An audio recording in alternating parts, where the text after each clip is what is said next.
Dr. Sutton, you wrote 3 series of books while you were a research fellow at the Hoover Institute. Can you give me basically the background of the content of these series?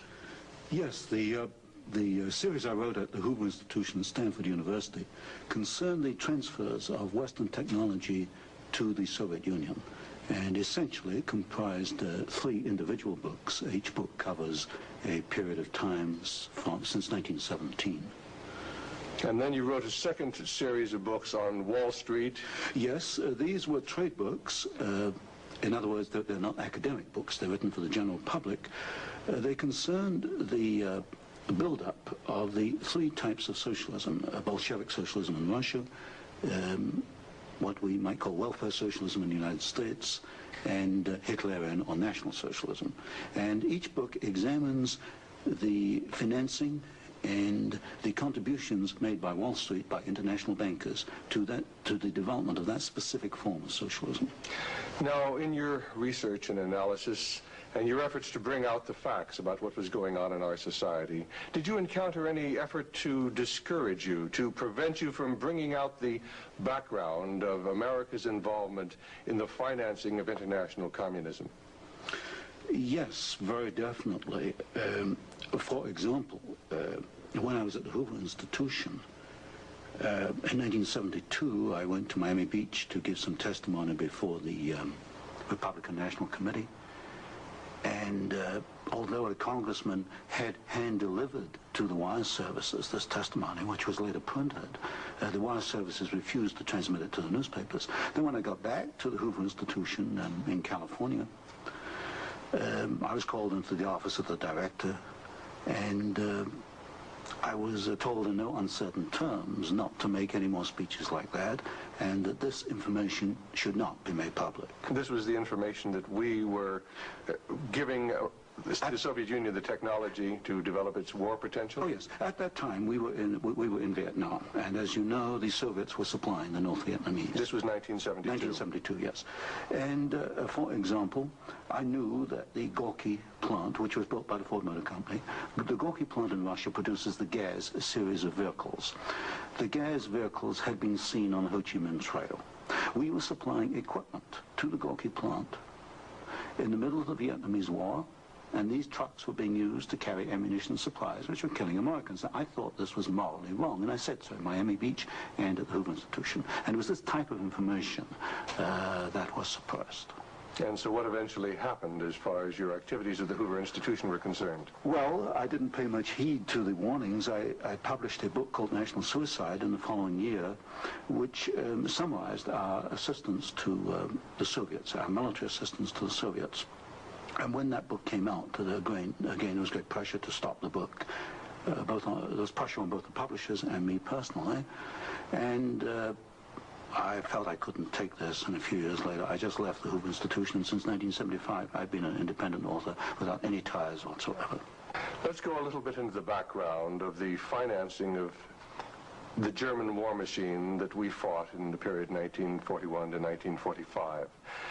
Could we start, first of all, with the original financing of Hitler between 1922 and 1923, when he was first making his effort to come into prominence in Germany?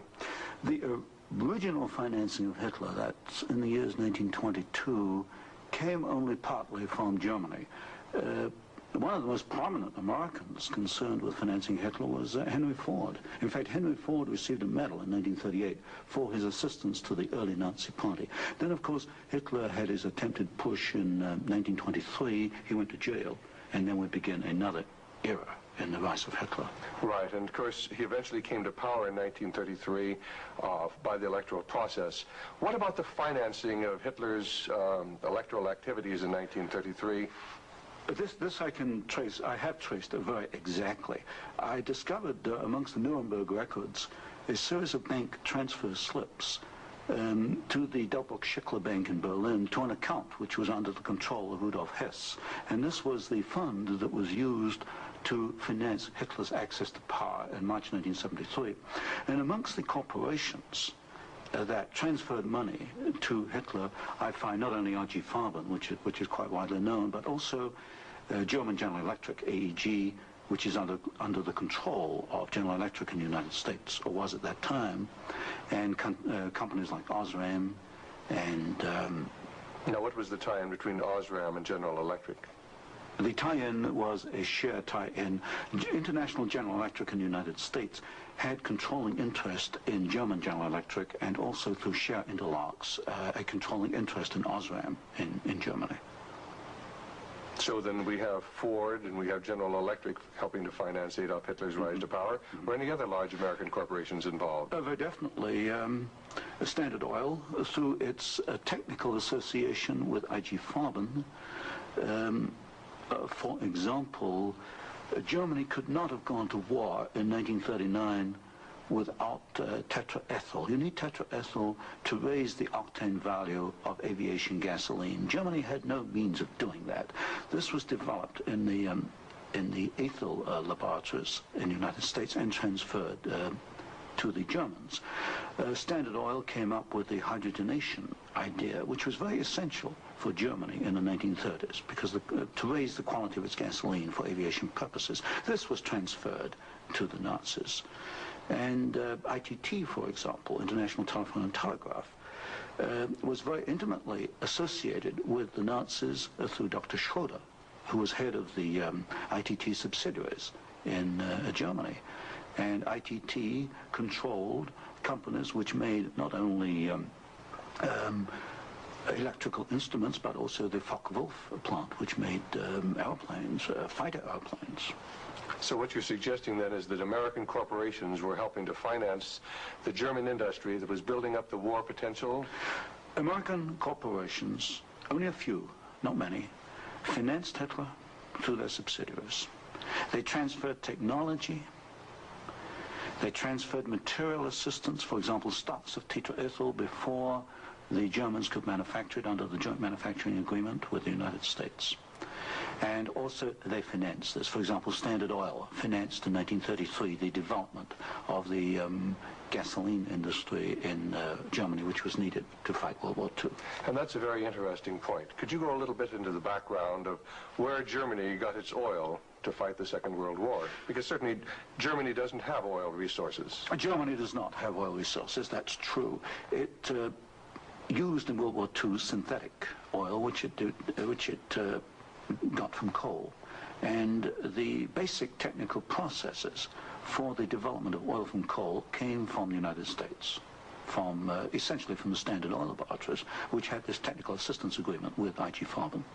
And of course IG Farben contributed something like 60% of the explosives needed by the German Wehrmacht, probably about 40–50% of the gasoline needed by the Wehrmacht and by the German Air Force, the Luftwaffe. And was there a definite interlock between IG Farben and Standard Oil? The interlock was at the technical level, the exchange of patents. It was through a financial technical assistance agreement. There were other interlocks with the United States through a subsidiary, IG Farben, in the United States. But with Standard Oil, the interlocks at the technical and financial level. And is it a fact, it's been stated, that there were members of the board of directors of Standard Oil who were also on the board of directors of American IG Farben? Yes, Walter Teagle is one name that comes to mind. And there were several directors. Was there an interlock with Ford between IG Farben and American IG Farben and the Ford Motor Company? Not that I can recall, not offhand. Not offhand.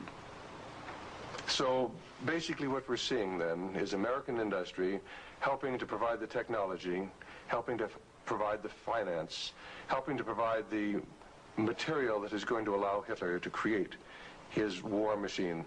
Yes, that is correct. That is correct. Now, in your book, Wall Street and the Rise of Hitler, you talked about the bombing patterns during the Second World War, and the fact that it was amazing that there were certain factories that were not bombed, whereas the majority of the German factories were decimated, German-owned factories. There were certain factories that tied into this interlock we've already alluded to, that for some strange reason seemed to escape the devastation of our saturation bombing.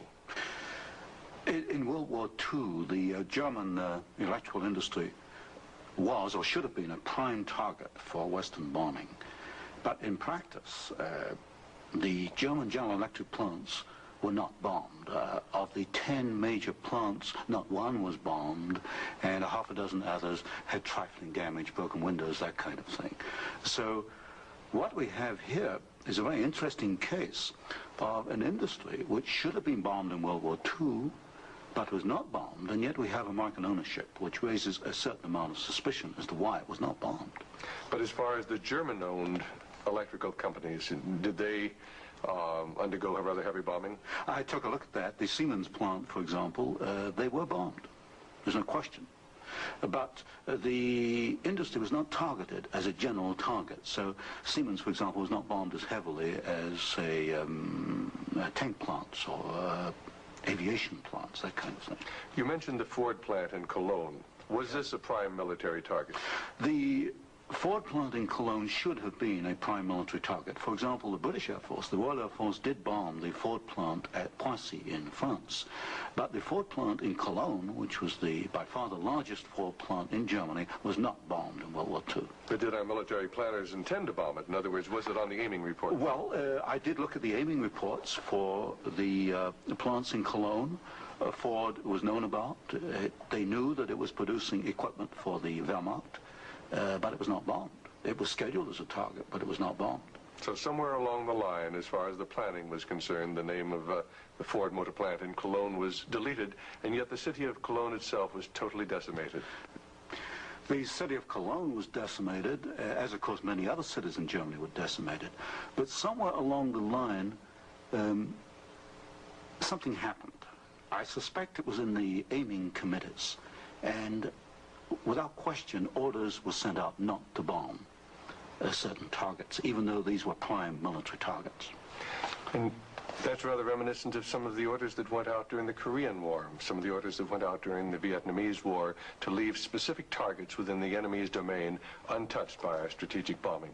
I understand that was so, although I've not investigated it. Now, in your book, Wall Street and the Rise of Hitler, there was one very interesting section about a special fund that Heinrich Himmler had, and the funneling of money from German corporations into this fund, even up into the years 1943 and 1944. And many of these corporations had strong ties into the American corporations, into the American parent corporations. Could you tell us a little bit about the Kepler Fund? The Kepler Fund was also known as the Konto S Fund.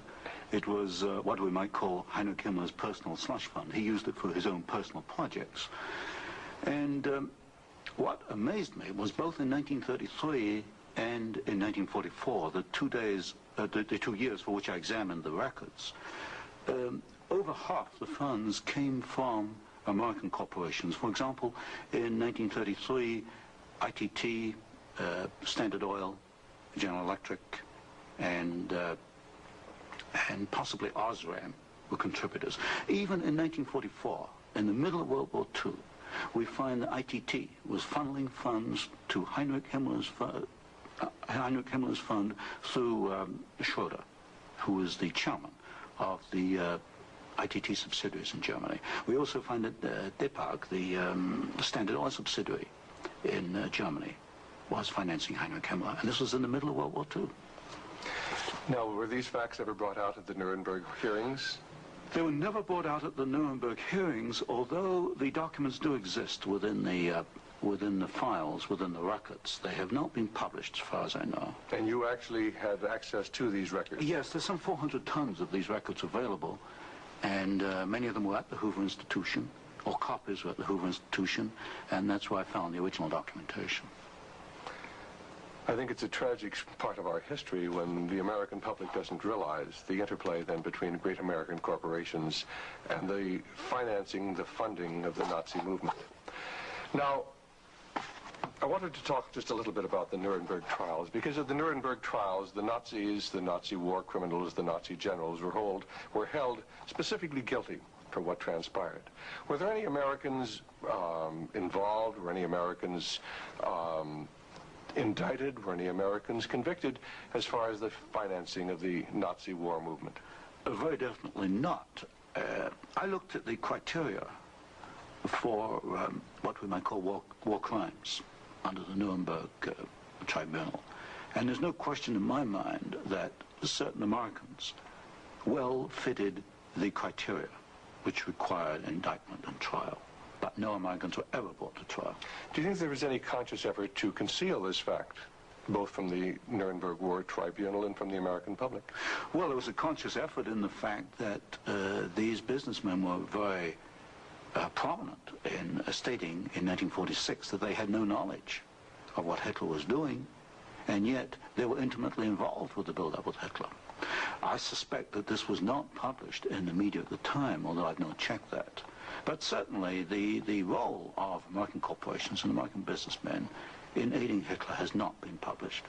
Now, what about the actual financing? What about the loans from large American banks, from large British banks, to Hitler's government in that period between 1933 and 1939, when Hitler was preparing for war? Well, you've got to go back a little earlier and look at what are known as the Young loans, which were very important because I think they brought about the economic collapse of Germany in 1933. That was the Young plan. This was Owen Young, who was, of course, chairman of General Electric.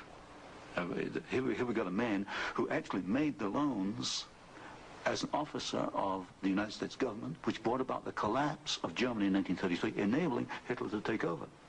And then subsequent to 1933, you get a series of loans. A very good one is Standard Oil, which loaned several $1 million, at least, to Germany to build up its aviation gasoline facilities. And there are other examples. Fine. Well, I'd like to get a little bit into the background of the financing of Bolshevism, because I think this is vitally important. And we can go back to the period after the Second Revolution, which was in October and November of 1917. The initial financing of Lenin's movement, how did it tie into the American corporations? Was there any American involvement in that period between 1917 and 1918, when Bolshevism was just beginning to get a foothold in Russia? Yes, there were several incidents. The most important is one involving Colonel William Boyce Thompson, who was the largest shareholder in the Chase Bank, which of course today is Chase Manhattan Bank. And I published in one of my books a copy of a cablegram which transferred funds from New York to Petrograd in December 1917, $1 million to be precise. And Colonel Thompson made the statement later that this $1 million was given to the Bolsheviks to consolidate, that they had just begun to take over Russia. They only controlled Moscow and Petrograd at that time, to aid the control that the Bolsheviks were extending in Russia. This is a very clear case. $1 million, American funds, transferred through an American Wall Street intermediary to the Bolsheviks. And didn't you publish that document here in Wall Street and the Rise of Bolshevism? I published two statements. One is a copy of the cablegram, and the other is a copy of the news clip of the statement made by Colonel Thompson at that time that he had made this contribution. Now, why would an American capitalist, an American financier, help to aid Bolshevism? The only answer, and of course this puzzled me for years, you know, why? Why? Because we understand there to be an opposition. And the only answer I can come to is one of captive markets. The United States did not want another United States in the world. And of course, if you look at the world map, Russia is 2 or 3 times larger than the United States. Imagine this as another United States, as another competitor to the United States.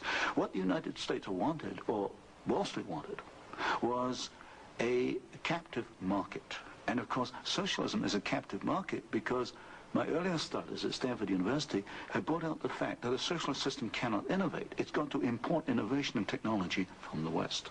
And so I think the aim behind this was to encourage the development of Marxism and other types of socialism, because this would give these Wall Street bankers control of a world market, a captive market. At the end of the First World War, Russia was devastated by famine, and America sent a relief mission. It was the Hoover mission. Do you know any of the facts surrounding the activities of the Hoover Commission? Well, there's no question that in 1922, 1923, Russia was finished. Industrial output was perhaps 8 or 10%. of 1913 figures, and people were starving by the hundreds of thousands. And the Hoover mission was organized, of course, to send aid to Russia. But most of the aid went to the Bolsheviks, who controlled really quite a small part of Russia at that time. Only a very small part of the aid went to the White Russians or to the Far East. And then after 1922, 1923, Lenin instituted something known as the New Economic Policy, or this series of 5-year plans. Can you tell us about the 5-year plans and the part that the major American corporations, major world corporations, played in building up the Soviet Union? Well, there are two separate phases here. The new economic policy was started in 1923 by Lenin, and I found, and I published this in my first book from Stanford, that every single Russian industry was rebuilt or restarted by foreign corporations, mostly German, British, French, and American. By 1928, Russia was back to approximately its 1913 industrial output. And at that point, she began to think of these grandiose 5-year plans. And in 1928, Gosplan, which is the Russian government planning commission, actually designed an initial 5-year plan, but this was thrown out, it was inadequate, and American corporations were brought into Russia. And the first 5-year plan and the second 5-year plan were actually designed in the United States by American corporations. And what were these corporations? Which ones specifically were involved in the design of the first 5-year plan was by a corporation probably not known to most Americans, Albert Kahn. But Albert Kahn was the foremost industrial architect in the United States. And Albert Kahn laid out the basics of the first 5-year plan for the Soviets. And then we find, again, the same corporations involved with the construction of the plants. International General Electric, certainly, DuPont, Ford Motor, Hercules Motor, Curtiss-Wright in aircraft engines, and even some corporations which today were forgotten about, like Vultee and Chance Vought. These were aircraft manufacturers at that time. And so American corporations came in and they built the first 5-year plan. But what was important, the Soviets then copied these plans, and this accounts for the tremendous Russian output. They took this initial equipment and they multiplied it, they copied it by the hundred. Now, how about Ford Motor Company? Did they play a part in the building up of the Soviet potential? Very definitely. Ford Motor Company built the Gorky plant, and the Gorky plant produces the GAZ series of vehicles, that's G-A-Z, and these are trucks, and there's some automobiles. And right from the early 1930s, you find that the GAZ plant has had military potential, and Ford knew that when it went in and built the Gorky plant. And we know it because I found statements to this effect within the State Department files. Sometimes we hear the name Averell Harriman. Did he play a part in building up the Soviet technology? Very definitely. In fact, Averell Harriman came out of the Soviet Union financially at a profit. He took over the Georgian manganese concession in the early 1920s. Got this back on his feet for the Soviets, and manganese became a prime export for the Soviets, and so they were able to sell this abroad, get foreign exchange, which financed their industrialization. And then they bought out Harriman about 1929, and Averell Harriman received as compensation $1 million more than he put in the first place. How about Armand Hammer of Occidental Petroleum? Armand Hammer is a very interesting example. Armand Hammer received the first foreign concession in 1922. In asbestos in the Ural Mountains. And he also conducted for the Soviets a number of other enterprises, right down to pens and pencil manufacturing, for example. But Armand Hammer is interesting because his father, although Armand Hammer today is chairman of Occidental Petroleum Corporation, his father was Julius Hammer, who in 1919 was Secretary General of the Communist Party USA, which emphasizes the argument I made throughout my books, that at the top level, there's no difference between your top communists and your top capitalists. They interlink. You've got Armand Hammer, chairman of Occidental Petroleum. His father was Secretary of the Communist Party USA in 1919. So it's basically a power grab. It's a power grab, an international power grab. Now, during the Second World War, why, Russia was pretty well decimated once again by German forces. What part did the American Lend-Lease program play in building up Russia's industrial capacity after the Second World War? Well, Lend-Lease built up Russia's capacity, modernized it, and expanded it during World War II. And there was some continuation all the way through perhaps to 1948, 1949. There was a program after Lend-Lease, which was supposed to be restricted to foodstuffs and industrial materials, but in effect, I checked the records in the warehouses in Sutton, Maryland, I find that even after World War II, and this was against the intent of Congress, I suspect, there was a massive transfer of the latest industrial equipment to the Soviet Union under the so-called Lend-Lease program. Now, in 1948, there was a fascinating book came out by Major Racy Jordan, in which he talked about American aid to the communists as far as their ability to build nuclear weapons. Did you ever have an opportunity of verifying the facts that we had given them the heavy water, we'd given them the wherewithal to build their atomic weapons? Well, as part of the work I was doing at Stanford, I did investigate the shipping documents for Lend-Lease, and I took a sample of these documents and I checked them against Major Jordan. And broadly, Major Jordan was correct within, say, about 5%. And Major Jordan, of course, made the charge that we had shipped materials to the Soviets, 1944, 1945, which were later used in their atomic program. There is no doubt. He is correct. We shipped heavy water, which is essential, but we shipped other items which are perhaps less obvious to the layman. We shipped, for example, aluminum tubes, and aluminum tubes are essential for atomic energy development. We shipped graphite, and graphite is another essential component. So generally, as far as I could check, and I checked the original government Lend-Lease document, General Major Jordan was correct. Now, as the years have gone by, of course, we see a growing Soviet nuclear threat. The Soviets now have MIRV missiles. Mm-hmm. Can you give a little of the background on how the Soviet Union, which really didn't have the technology to develop those MIRV missiles that threaten our cities today, how were they able to develop the MIRV capacity? Well, you've got to go back and look at how the Russians were able to develop a rocket, space technology anyway. What they did after World War II was American forces were held back for a while the Soviets occupied East Germany. They stripped East Germany. They took back the latest of the V-2 rocket technology from Peenemünde and other places. And the V-2 became the basis of the Russian space technology. Now, if you skip the intervening years, you will find when you come to the early 1970s that the Russians did not have the capability to MIRV their missiles. And in particular, they lacked the ability to produce the very precision, micro-miniature ball bearings that are needed for the control systems. There was only one company in the world, Bryant, Chuck and Grinder, which could make the machinery which machines the races within which these ball bearings run. And without those races, you just cannot make MIRV missiles in any quantity. You can make one off, but not in quantity. Bryant, Chuck and Grinder was allowed to ship to the Soviet Union 45 of these machines at a time when we only had 33 in the United States. But wasn't there any objection to doing this? I objected at Miami Beach in 1972. Other people objected, but the objections were squashed.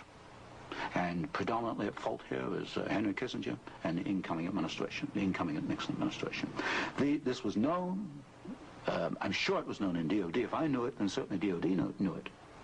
But the objections were squashed, and there was suppression of the information.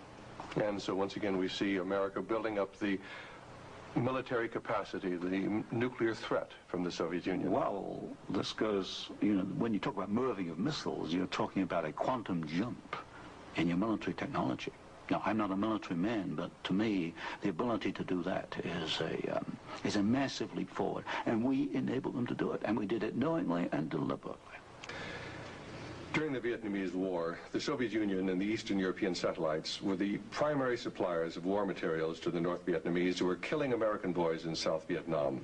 Would you comment on our aid and trade with the Soviet Union and with the Eastern European satellites during that period of time? Well, there's no question that the Soviets were the prime suppliers of military equipment and supplies to the North Vietnamese. Let me give you an example. the American pilots, as they flew over the Ho Chi Minh Trail, described the trucks that they were seeing as American trucks. Well, they were American trucks because they came from the Gorky plant, and Gorky was built by Henry Ford. And so you have the situation where we were, in effect, supplying both sides in the Vietnamese War. But the trucks were being built by the Soviet Union. However, were they getting any materials from the United States to help build those trucks? Yes, in the early 1970s, I know specifically of shipments of equipment into the Gorky plant while the war was going on, which in effect were aiding the Soviets to build more trucks to be used by the North Vietnamese. How about loans? Was America extending loans to the Soviet Union during this period when they were the primary financiers of the North Vietnamese? Yes. Beginning about 1970, there was a massive grant of loans to the Soviet Union. I'd say by about 1976, it must have totaled perhaps $40 billion outstanding. And so this, of course, these loans were used to enable the Soviet Union to purchase industrial equipment in the United States, and this industrial equipment was used to manufacture, in part, military supplies which were used against us in Vietnam. How about Russian shipping that was being used to ferry supplies to North Vietnam? Shipping is a very interesting example because the Soviets published a shipping register, about 6,000 ships, and I analyzed every one of these ships, both the origin of the technology of the ship itself, the hull, and the engine. Most of them are marine diesel engines. And I find that 60% of the Soviet merchant marine, which of course has military usefulness, 60% was built abroad. Only 40% in the Soviet Union, and that largely to Western design. But when you come to marine diesel engines, you find something really fascinating. You find that 80% of the marine diesel engines in Soviet merchant ships are Western engines, Burmeister and Wain of Copenhagen, Sulzer of Switzerland, Fiat of Italy, because that name has come up before. But the other 20% of marine diesel engines built in the Soviet Union are built to Western design under technical assistance contracts from Sulzer and Burmeister and Wain. So in effect, there could be no Soviet merchant marine without assistance from the West. How about the building of the Kama River plant? Kama River was built in the late 1960s, early 1970s. The basic design contract was let to the Italian firm of Fiat. Giovanni Agnelli is the chairman of the board. And this is important because Agnelli is tied in with Chase Manhattan Bank. He's on the International Advisory Committee of Chase Manhattan. What caught my attention was that Fiat does not manufacture automobile manufacturing equipment. All the Fiat plants in Italy contain American equipment. And what I found was that the equipment was coming, perhaps about 60-70% of it, from the United States, from major automobile equipment suppliers in the United States. I think it was known as the Fiat plant as a cover to perhaps divert attention from the fact that during the Vietnamese War, we were building the largest plant in the world. It covers 36 square miles. We were building for the Soviets, with American equipment, the largest plant in the world. And so it was called the Italian Fiat plant, and I think this was a blind. And so they were building their trucks and armored personnel carriers and other things that could be used then for warfare in South Vietnam? We knew that the Kama plant had military potential. In 1972, I wrote it in National Suicide. I said as much in Miami Beach in 1972. This plant has military potential. It can produce military vehicles. We knew it. And of course today in Afghanistan we find that the Kama vehicles that are there in Afghanistan today from the Kama plant built by American and Italian companies. And it was after you brought out this information that efforts were made to suppress your book, National Suicide, and your other studies? Yes, because I was bringing out the fact that the Kama River plant had military potential, that we were moving the missiles with the Bryant chucking grinder equipment, and of course other facts along these lines. And what sort of pressure was brought to bear upon you? What sort of pressure was brought to bear upon the publisher of your book, National Suicide? There was pressure on the publisher to prevent publication, to stop publication. He refused to do so. There's pressure brought upon me first to withdraw the book, and then a rather deceitful sort of pressure. It was claimed at the Hoover Institution that I had plagiarized Volume 3 of my Western Technology series, which was being published by Stanford University. Well, firstly, I challenged them to point out the plagiarization, and nobody could find even two sentences that matched up. But then I pointed out that I cannot plagiarize my own work. I hold the copyright on both books, and nowhere in the world can I plagiarize myself. That's a logical impossibility. And then gradually it built up over the following years that my research was perhaps going a little out of what was perhaps required or welcome would be a better word, and it should be confined within more narrow boundaries. And at that point in 1975 I left the Hoover Institution, and since then I've become an independent author, and I can publish what I want to publish. Do you know of any other instances where efforts were made to suppress publication of books through the Hoover Institute? I know one example, one I was personally aware of, and that was Julius Epstein's book on Operation Keelhaul, which is a very important book on the treatment of Russian prisoners of war in Germany after World War II. This book was in manuscript for several years, and he was not allowed to publish it. I heard that firsthand from Julius. Right, and eventually it was, of course, brought out. It was at a later point. Now, another example I can give is my own Western Technology series. The third volume of that was held in galleys for 1 year. Now, it costs a lot of money to hold a book in galleys, because when a book is in galleys, you want to get it out on the market to start recouping your investment.